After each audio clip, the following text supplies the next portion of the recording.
Well, hello everybody and welcome to our Ipswich School virtual open morning. I'm delighted you're able to join us. We've got a large number of people watching us through the various different portals.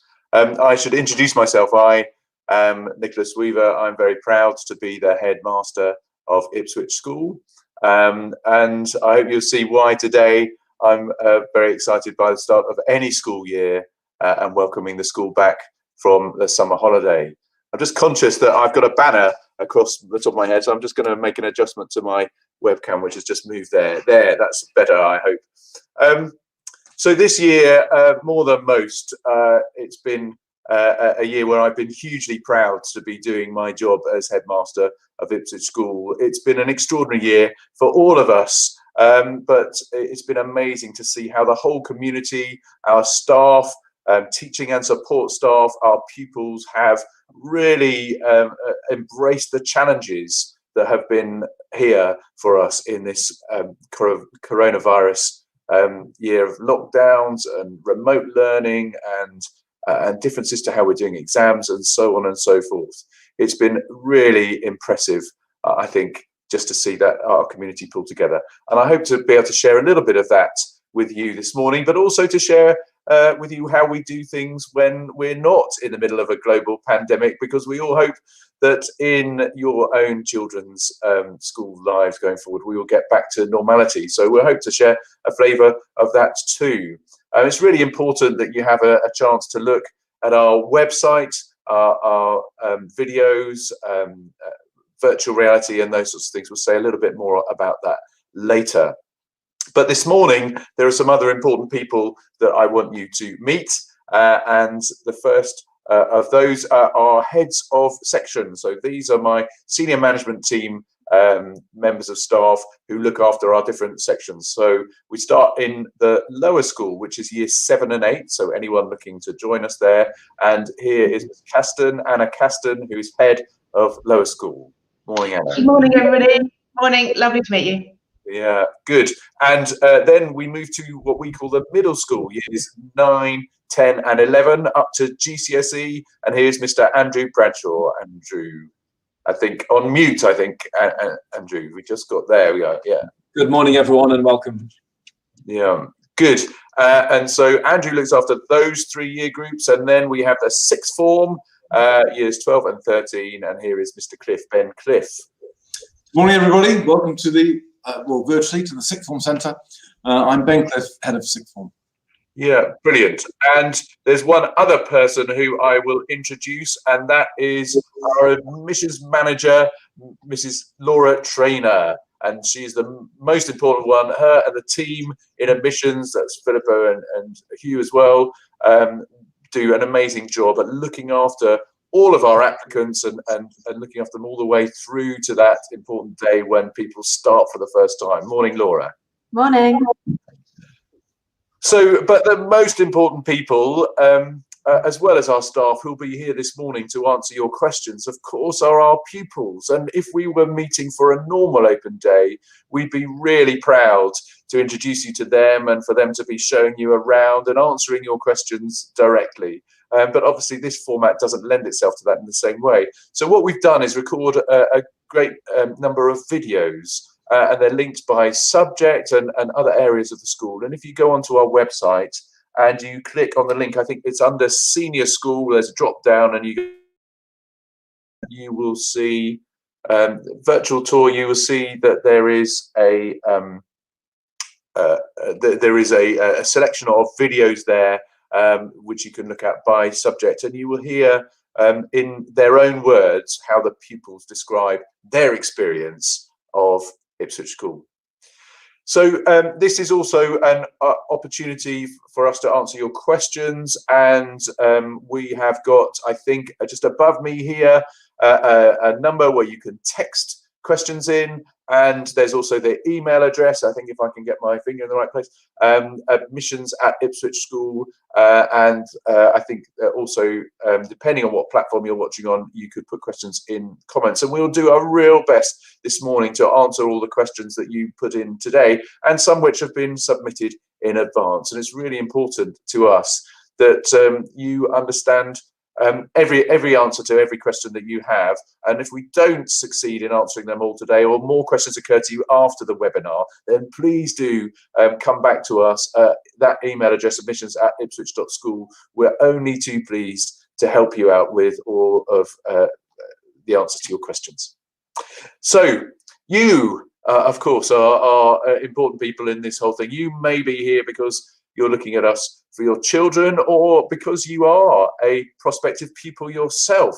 You may be looking for the sixth form for year 9 or year 7, or you may already be going all the way through the journey from the prep, or thinking about that, as so many families do.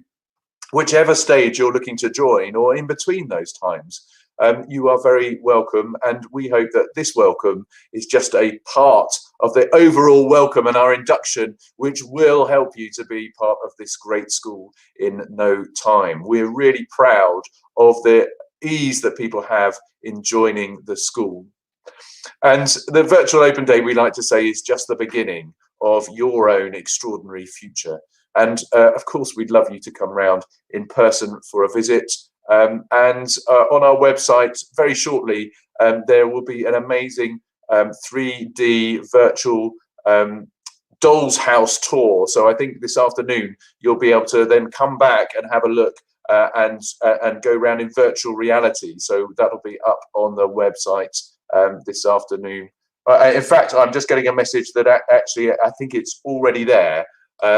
So that we've got yes, it is there on that virtual tour. You can click on links, and we've got this 3D sort of virtual website, and it's so exciting for us to show off our school, normally in person on a working day, but of course we can't do that just at the moment. But we hope that we will be able to welcome you in very soon. We hope, though, that you get a flavour of what you'll experience when you are in the school, whether that's music, sport, activities, design, Russian, art, science, whatever it is, English, poetry, Lego robotics, that you get some sort of a flavour of what we're about as a school. But as well as your extraordinary future, I should also talk about our extraordinary past, our history. We have a past which goes back over 600 years.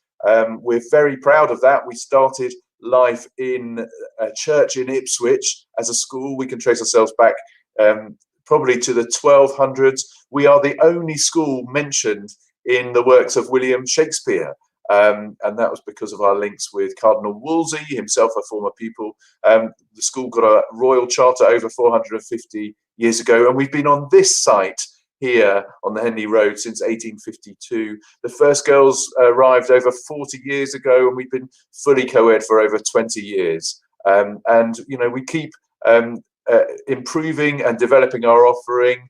We've opened a day nursery in 2018, the Lodge Day Nursery. Most recently, we've purchased a former hospital site in Anglesey Heights over the road.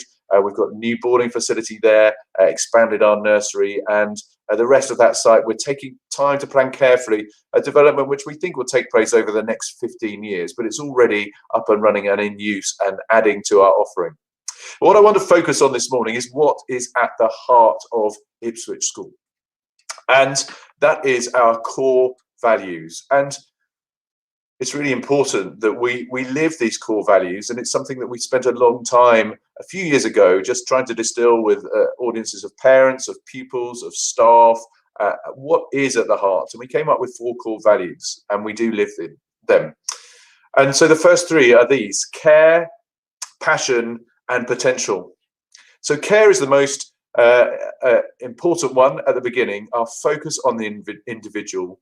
And it's really important that although we're obviously a big enough school to offer this wide range of opportunities and different curricular and co-curricular offerings, because we have those economies of scale, it's really important to us all that we never lose sight of the individual pupil. And so personal knowledge is important, and important to me. I teach every single pupil in year 10 and year 11 as part of our life skills program. So I see every one of those children in my own classroom. And I teach them in a course in well-being, which is really an important part, I think, of our growing up and equipping people beyond the curriculum.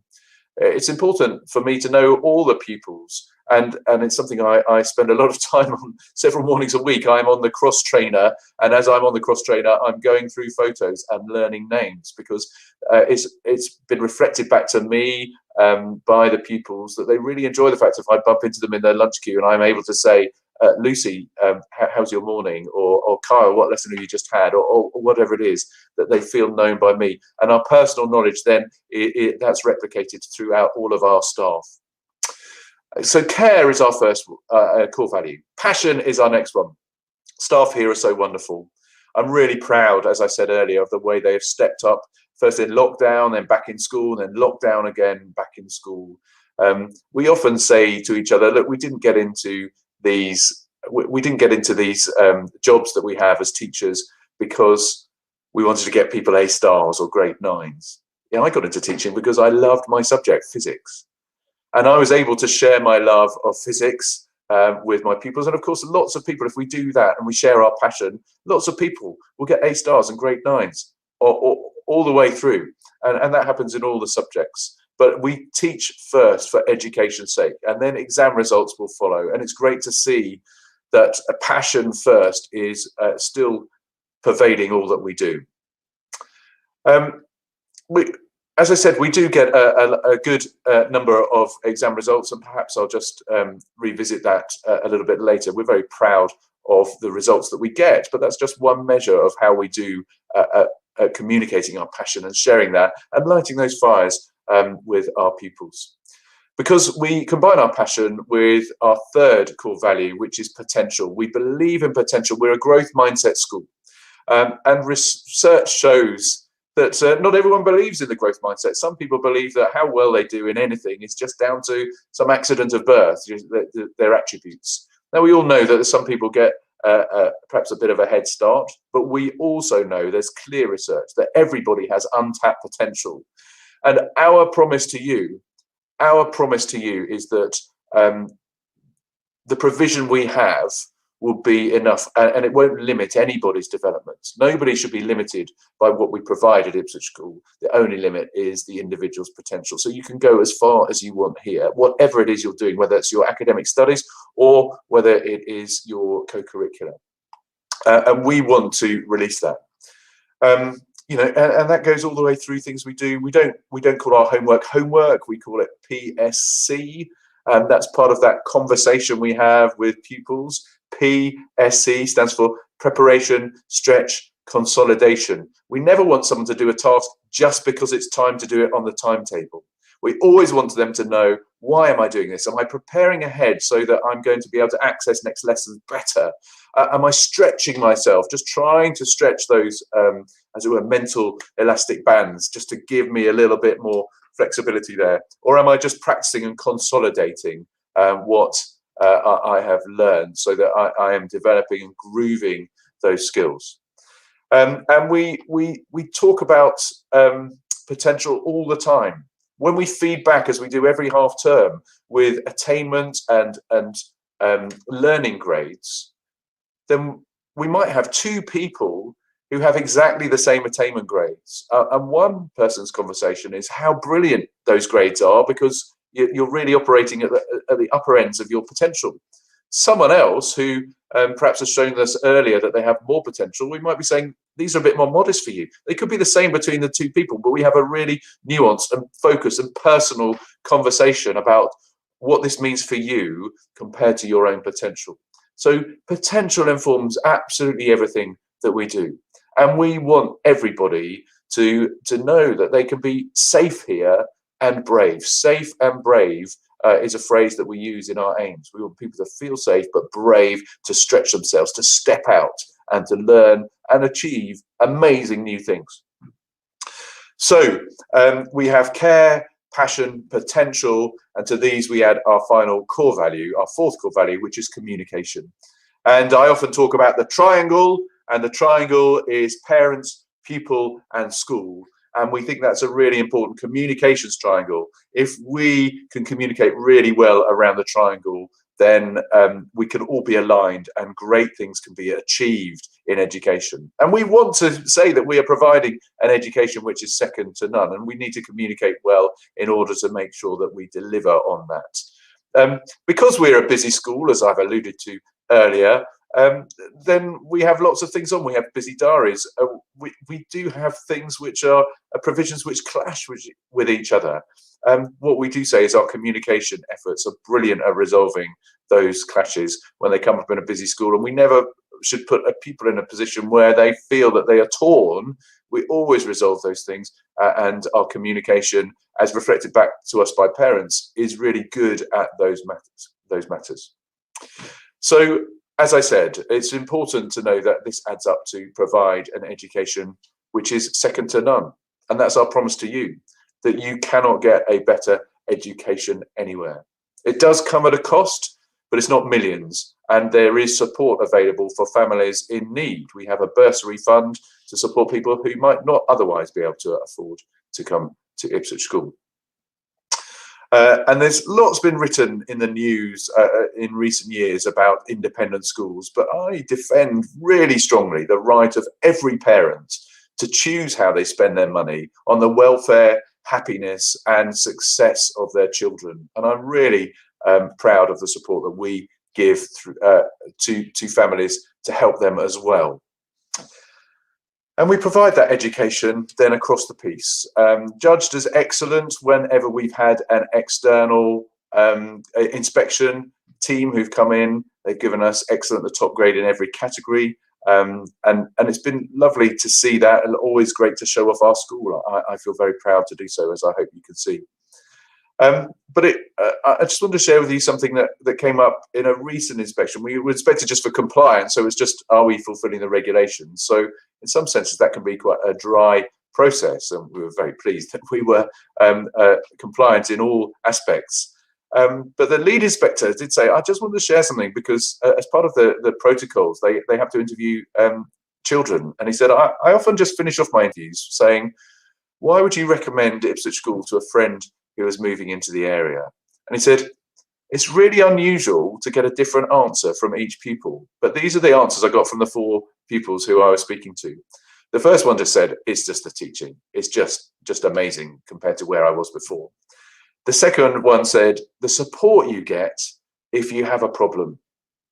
And I was very proud of that with our care core value. The third one said, it's the family atmosphere. And there's this feeling that we're all part of something bigger.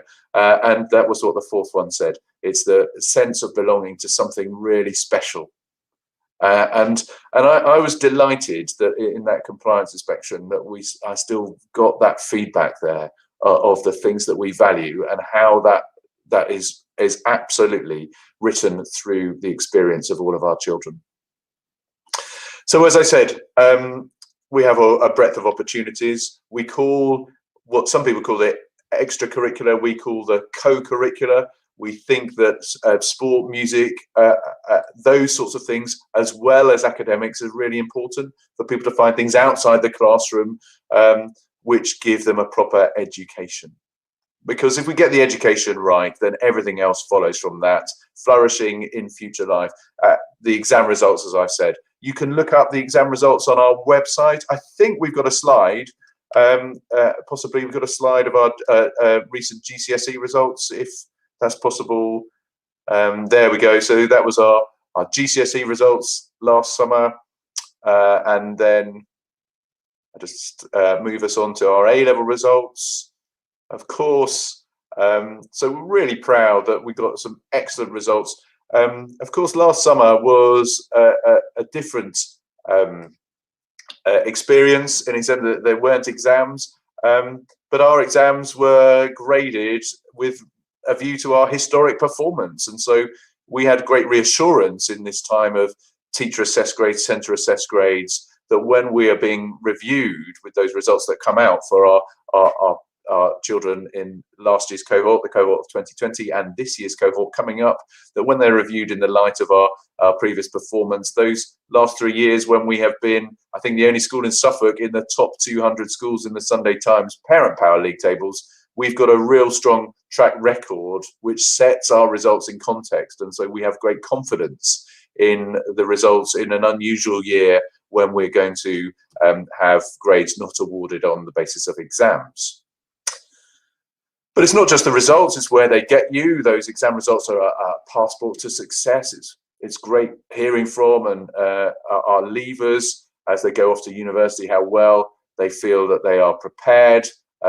They've had an unusual year, some at home study, some back, most back now. In recent years, we've sent students to Oxford, Cambridge, Harvard, Stanford, Europe. We have a really strong vets and medics program. Here we are, popular university destinations from last year. You can see there's a real spread there. And it's important for you to know that we have support for the elite universities and those medics courses, as well as the full range. And for some of our students, actually, they didn't go straight to university. They may have started a degree apprenticeship or something like that. And now, of course, it's very easy when you see those figures and how well we do for people to think, oh, yes, but so is Ipswich School a hothouse then? It's an easy assumption to make, but it's a lazy assumption. And if you ask anybody who's here, does it feel like all we do is crack the whip for exam attainments? That's what a hothouse would feel like. That's just a complete anathema to us here. We also get letters celebrating the hard-won B grade. We know that we get really strong behind-the-scenes value added, so we know that that potential core value is something that we are fulfilling, that those grades that you saw aren't because we are creaming off a top level. We are selective, but we tend to select sort of, as it were, the top half of the ability range, not like the top 5%. So getting those results up there at that level is a huge accolade for us, and it shows us too about how those hard-won B grades and so on have been achieved. And we have a similar ethos about elite and range provision in our sport. It's great to see. We've got 4 former pupils who, if all goes well, will be playing GB hockey in the men's and women's teams in Tokyo this summer. And they come back and tell us that our facilities are top of the range, that they're pretty well unrivaled. We've got 3 Astros at Rushmere and another one here at Westwood. But it's all very well having the facilities. Our coaching program we've just overhauled in the last 2 years. So we've really changed how we do coaching, and we have such a high level, professional level of sports coaching in our focus sports. And that's rugby and netball, boys and girls, and then for both boys and girls hockey and for both boys and girls cricket. So yeah, here we are. We have these. There's some slides there showing, and oh, you should see that girls team on the right there, national silver medalists just over a year ago. So fantastic achievement by them in the National Cup. We've got a wonderful provision, but it's amazing to see that when we have beginners hockey being coached by an England hockey coach, we don't just put our elite coaches on the top teams. Actually, it's about making sure that everybody is elevated, and as well as those people who may go on to represent their country in their chosen sport, that we are also not limiting them with our provision, as I said, but helping them to fulfill their potential. And we're working increasingly with regional and national and clubs and academies with some of their players, and they're just saying, what you do here is not replicated in any other school. There's no other school that's doing sport as well as you are. So that's just one example. But as I said before, we've got so much more. We've got drama, robotics, the Athenaeum, which is an academic discussion society. We have pupil-led groups. There's this wonderful middle school philosophy society, Model House of Commons we've had, CCF, so cadets, music. Oh, amazing. Yeah, we've had one of our pupils shortlisted for the Mercury Music Prize this year. Brilliant. We have a wonderful annual concert at Snape Maltings. We didn't have it last year. I'm delighted to say that we are going to be able to have a Snape Maltings concert this year. There they are, some of our pupils at Snape, a world-class concert venue. And remember, they get the top musicians from around the world here. And we have a concert there every year. And when I talk to the door staff who are there for all concerts, they again say, this is amazing. We don't see this happening from school children normally at this level. And so that breathtaking standard, I think it's a great endorsement to hear them talk about the level of music that we have. It was great. We opened a new facility a few years ago. Julian Lloyd Webber came to do that, and it was also good to hear his endorsement of what we do. But maybe, you know, your own music will be confined to just singing hymns in chapel. But there's plenty more to get into.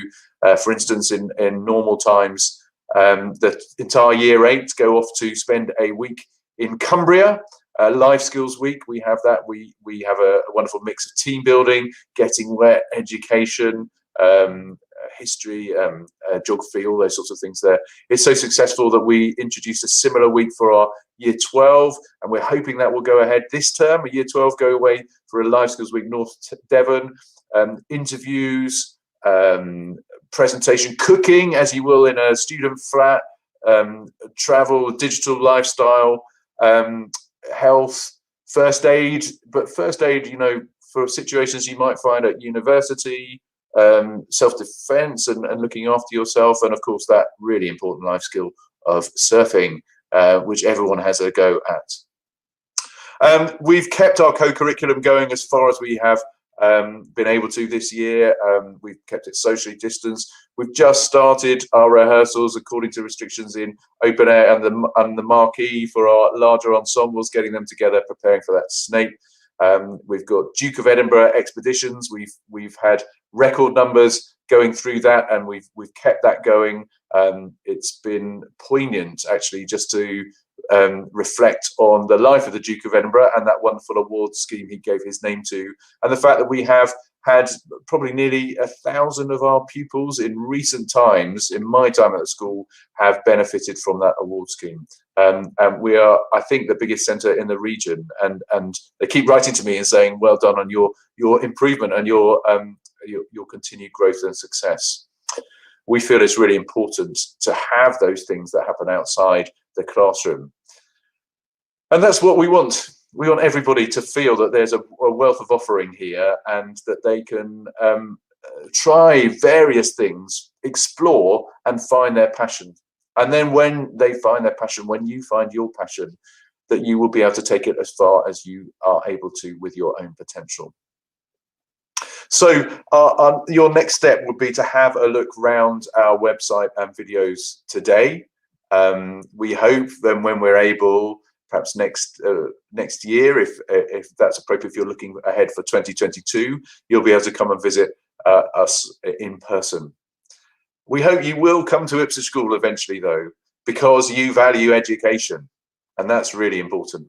Academic excellence is just one part of our education, and we feel that's an education which is second to none.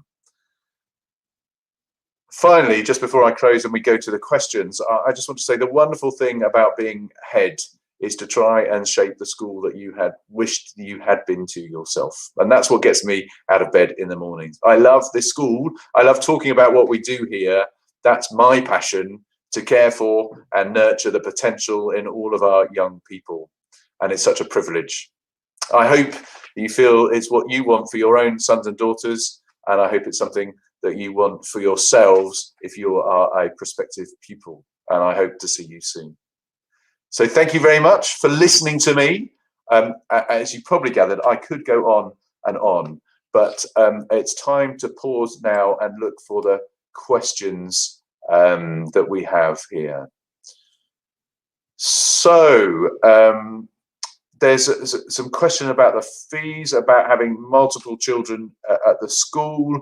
We don't have a set sibling discount, but we do recognise that for some families there is a fee burden associated with having lots of people here. If there are affordability issues, as I said before, that's something as a school that we want to help with, but we want to do that fairly so that we are apportioning any bursary funds absolutely fairly across the piece. So I think that we do that again with a personal conversation, because we want to do that personally, understand your circumstances and look to see whether that responds to some support.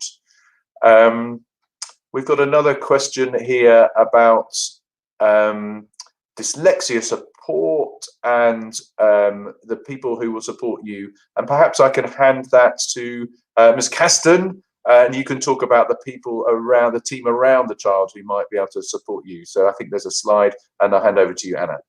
Yeah, sure. Thanks, Nick. So I would, if you're joining in year 7 and you're someone with dyslexia, I liaise with primary schools before every child comes. So I would liaise with your child, meet them in primary school, or set up a Google Meet with you and your family and speak to you about your needs. And our head of learning support, who's we've got lots of people working in learning support, and one of whom is a dyslexia specialist. So we would be in touch before you join and find out what your needs are. We also screen all children in year 7 for dyslexia, and then we would set up learning support sessions for your child. And not only that, we do deal with the pastoral side of looking after someone who has extra needs. And if Saskia can put up the slide, there we go. So you have Sarah Milner, who's head of learning support, down below, and we have Catherine Allen, who's a dyslexia specialist, as I said. That's one of our lovely year 8s now, actually, in the middle there.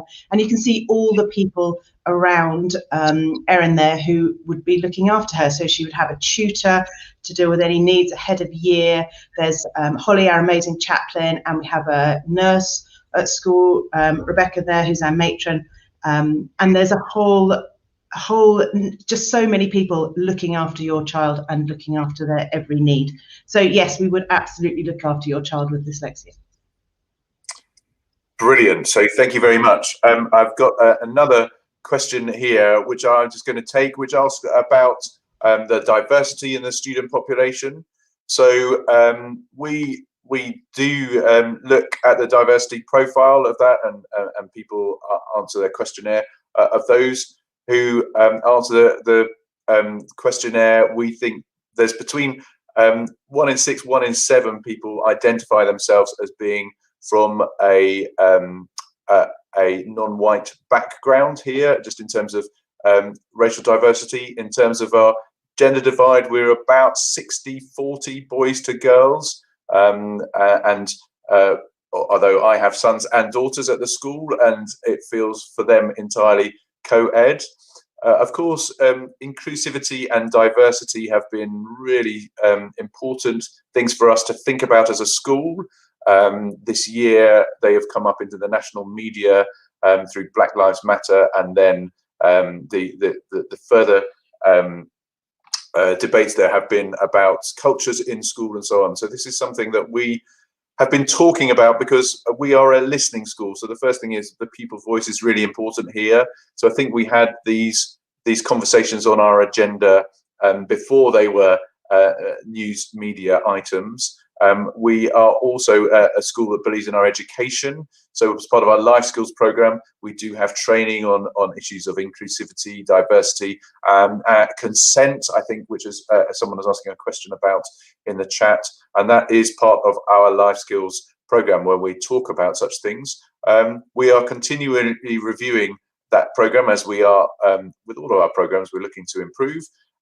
We're developing that, and we have a mix of internal speakers and outside speakers. And in fact, just next week we've got someone called Laura Bates who's coming to talk about inclusivity, about masculinity, about issues amongst our culture, about that, and how we can all work towards a more inclusive and fair culture. And that's something that we're very pleased with. And it was good that we had her booked, because since the recent media storms have blown up, then she's become highly booked. So, but we had her in the diary anyway, as a matter of course. And we also work, as I said, with our communication around the triangle. Then we communicate home with parents from time to time with our own advice, where we think it's helpful without overstepping the mark, about the burgeoning social scene, which some parents and families may be facing for the first time, and are grateful for some thoughts that come from the school. Obviously, it's not for us to determine how those rules are enforced at home, but it is helpful when we have that conversation. Good. So I'm just looking there. Here, so I've got a few questions that have come up. there someone said, what was I most proud of in that? The pupil feedback, the teaching, the support, family, the sense of belonging. Do you know, I don't think I could divide up which I was most proud of. What I'm proud about Ipswich School is that it's a complete package, that actually we don't do one thing and not another, that actually you are cared for whilst you're achieving really high level for your own potential, that people feel that they belong here. I don't think I would want to separate it out. It's the fact that all of those things coexist which makes me proud. Then there's a question about year 9 and entry into the middle school, and I wonder if Mr. Bradshaw, head of middle school, you could just talk a little bit about the process. I think we've got some limited space left, but perhaps I can just hand over you, just have a little talk about applications and integration and how we do that. Welcome. Absolutely. So our pupils go through the lower school in forms, and they're taught every subject in those forms apart from maths. And a big part of my role at the start of year 9 is to ensure that all pupils start middle school on a completely level playing field, whether that's pupils who've come through our lower school, or whether it's in fact it's for those pupils who join middle school at the beginning of year 9. Typically, every year there's around 20 pupils, but already we're looking at significantly more than that for September 2021. And so middle school is also incredibly full too. We're looking at 3 year groups of around 140, which is wonderful. And so in terms of joining in year 9, I allocate pupils to one of 6 houses, and pupils stay in those houses for the rest of their career.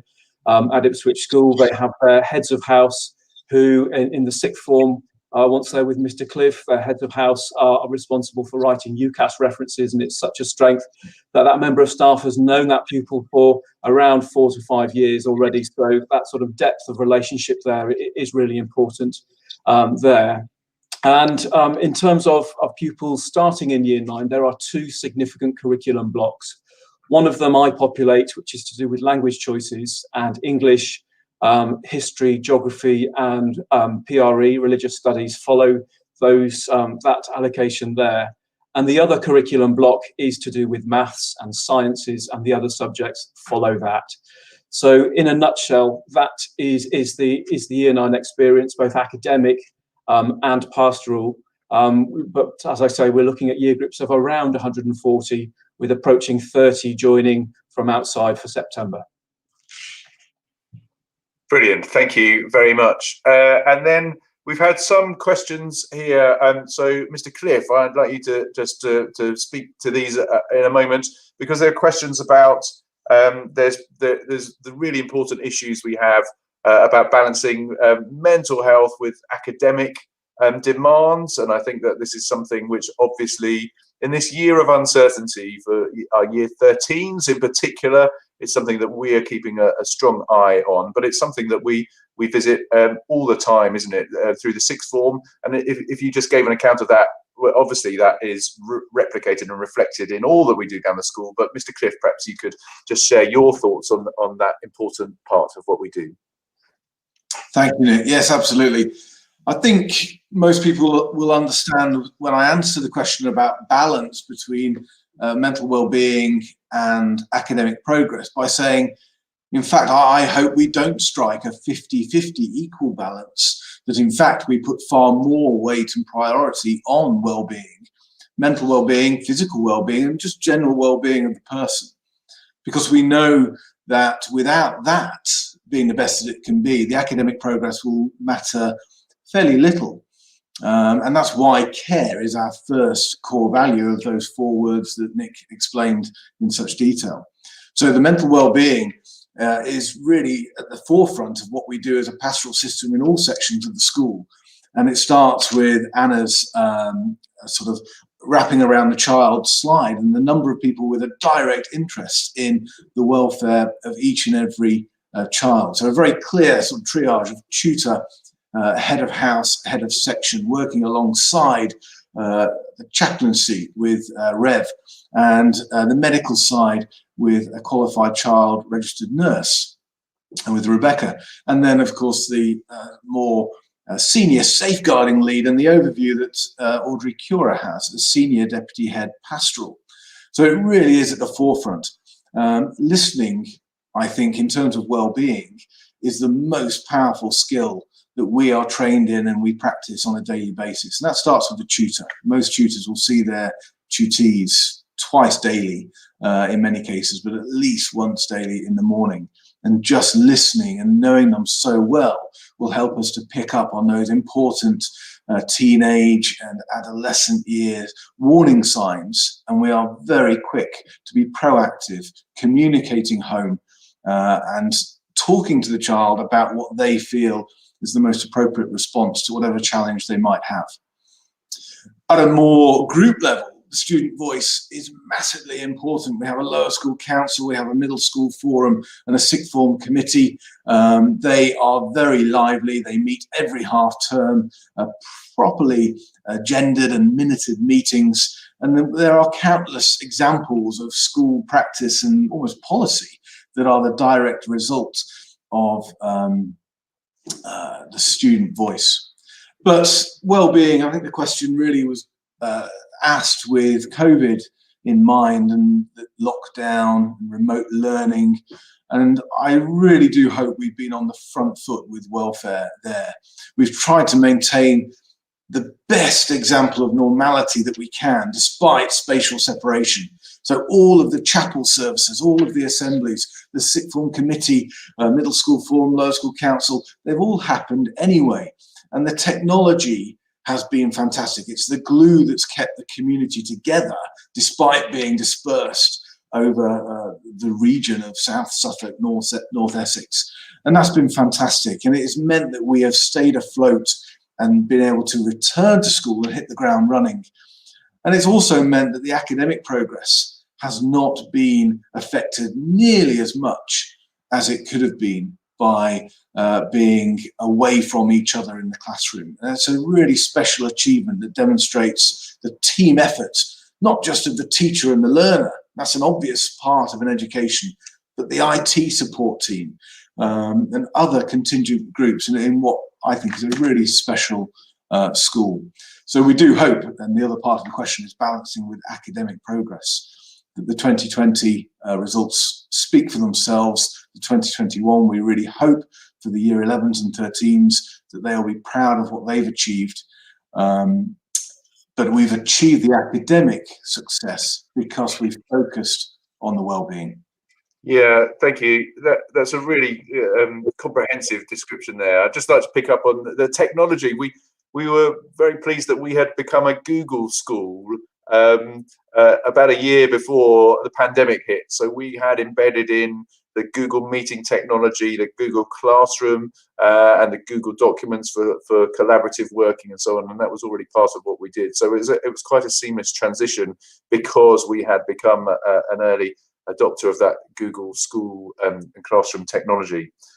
There are just one more thing. That's one of the questions.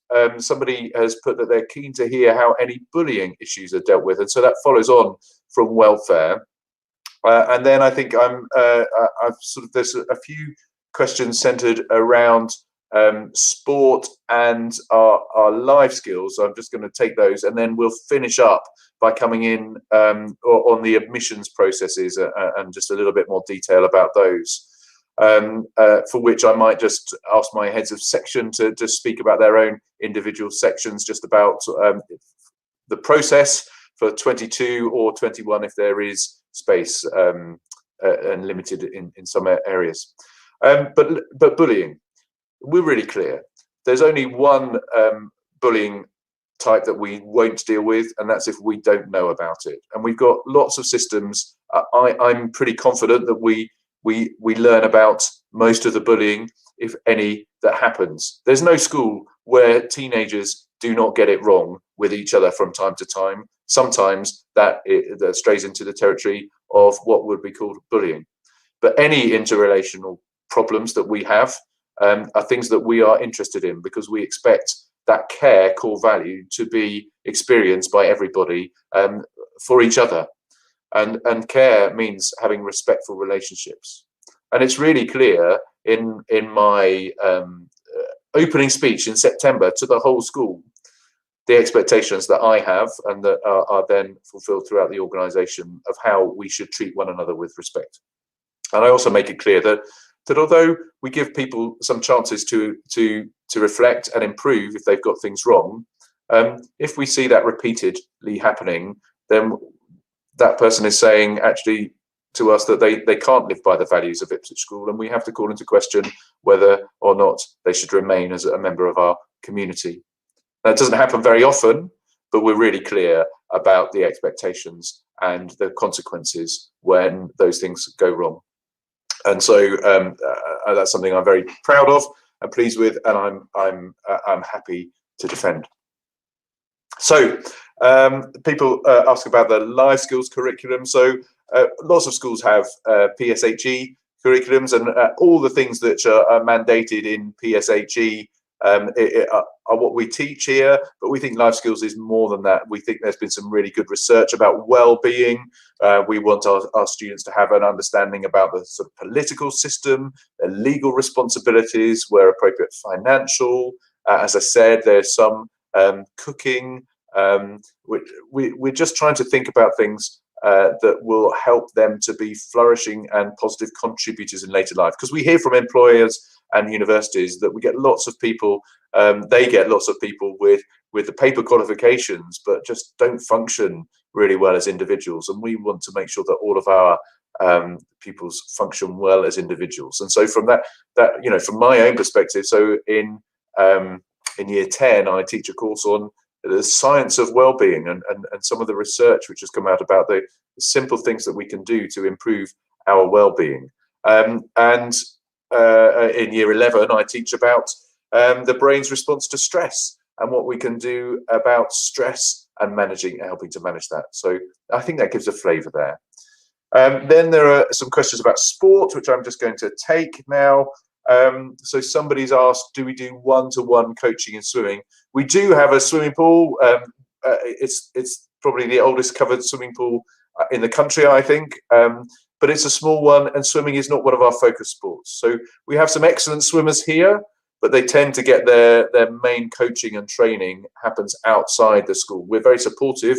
We've got a most wonderful strength and conditioning coach who does bespoke programs to support people if their main sport is outside our focus sports. But we do focus on our focus sports for a good reason, because if we were over diluted, then we wouldn't be able to field the teams that we do. We wouldn't be able to put out those B teams, C teams, D teams at times in those sports. So we focus on our focus sports properly. We give lots of good coaching in those. And as people move up the school, then there is a wider variety available. So you get a carousel of opportunities by the time you're in the sixth form. Everybody does physical exercise all the way through the sixth form. For some people, that might be yoga or the dance studio. For others, it could be squash. And for still others, they are absolutely stuck into, high level rugby, netball, hockey, cricket, as I said. So that goes through. We have a scholarship program for those as well. The highest level performers on that may be awarded a significant scholarship. The younger you are, and when there's more uncertainty about sports development, then those awards start a bit smaller. So in the year 7, we would have some more minor awards. As it becomes clearer, the ability and the contribution that someone will make, then those awards can get slightly larger. But that's all detailed in our scholarships and award document, which you can download again, or you can ask our admissions department to send you. It's very transparent how we award those, and similarly for art and music as well. There was, what was my other sport question that I had? I think I've covered that. Oh yes, there's well, there was a question about sports scholarship focusing on rugby. Oh no, that was it. Because rugby is a contact sport, it might not be that everybody wants to engage in a contact sport, and we don't mandate that anybody has to take part in contact. So there is always a non-contact option for rugby. Although if you join in year 7 as a boy, you have a rugby term, you have the option to do that with no contact rugby involved, and we think that's really important just to provide that choice. So I think I've answered all the sports question. Good.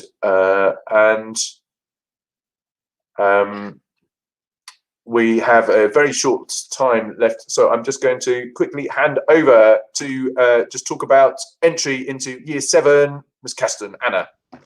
Right, I'm very quick. So Yeah. the exams are in November. Hopefully you will have come in and visited us, and parents will have come in for an information evening before then. There's 3 exams in maths, English and reasoning. It's a really nice day. I know that sounds weird, and you're going, exams, nice. But it is we make it into a really pleasant experience, and we have had someone say, it was the best day ever. So we do make it fun. We give them snacks and nice lunch and keep them going. And following that, there's a huge program of induction where we really do get to know you and your children get to know us. So by the time they start and they come in on their special induction day, and you have your special induction day as parents, you do already feel part of the family. Brilliant. So middle school, Mr. Bradshaw, I think you've covered the process, haven't you? Well, I think so. What I didn't cover in my earlier answer, just a quick heads up, therefore, that for year 9 entry, the head and I meet prospective pupils in March. Offers go out. I then visit pupils in their schools, and there's a full induction programme based around an induction morning with a current pupil, a buddy, who's assigned to each new pupil who joins us. And the first week goes incredibly quickly. And before long, the feedback that we regularly hear from pupils is how quickly our sons and daughters settle into life in middle school for year 9. There's a question on the chat, I think, about the number of places for 2021. I think that's quite limited now. So if that is a live query for this morning, please be straight in touch with Laura Traynor about year 9 entry for 2021. And for the year after that, again, be in touch with Laura. The sooner we know about you, the better. And Mr. Cliff, thank you, Andrew. Ben, just sixth form. I think we've got, again, there's some subjects a bit full now, but there may be some places in others. Yeah. 2021, very, very healthy numbers. So do be in touch if you're looking this year, but it's limited. Sixth form entry is based on your projected GCSE scores reported to us by your current school, plus a written reference. We are looking for a minimum of 6 grade 6s at GCSE, but we know that success at A-level is most likely if you've got minimum 7s in the GCSE equivalent of your A-level subject. Not all of them have a GCSE equivalent, of course, but we use common sense to compare. If you are looking at maths especially, but also perhaps physics and biology, we may offer you our best advice and say that a 7 might not translate, and so we might be looking for 8s. That's the sort of really good advice that we'll be giving you at the entry point. If you're looking at an academic award into the sixth form, then you'll be invited to one of 2 scholarship assessment days, and they are 2 back-to-back weekends in the middle of November. You also need to have a tour of the school, please, where you'll meet the headmaster, have a short interview, before which he will make an offer to you. Yeah, brilliant. And I should say, as well as our A-level programme, we have a sports BTEC programme in the sixth form. Entry requirements for that are slightly different. So we're looking then probably more at 5s as at that floor level across the 6 subjects. And we offer sports BTEC with 1 A-level alongside it. And for some people, that's a more appropriate sixth form programme of study as well. I hope that we've done a good job of introducing the school, answering as many questions as we could in our allotted time. I've just got a minute to finish off, and just to say, please, if you're feeling that actually there was a question you had asked or hasn't been fully answered, do get in touch. Communication is really important, and that starts before you even join the school. We want you to know all the answers to your questions. We'd love to show you around, but look at the virtual tours. Hear from our pupils on those videos. They're fantastic. I'm very, very proud of them. and I just want you to see why that is so. So please do follow up on our website, and I hope you all have a lovely weekend, spending some of it at least finding out more about Ipswich School. Thank you very much.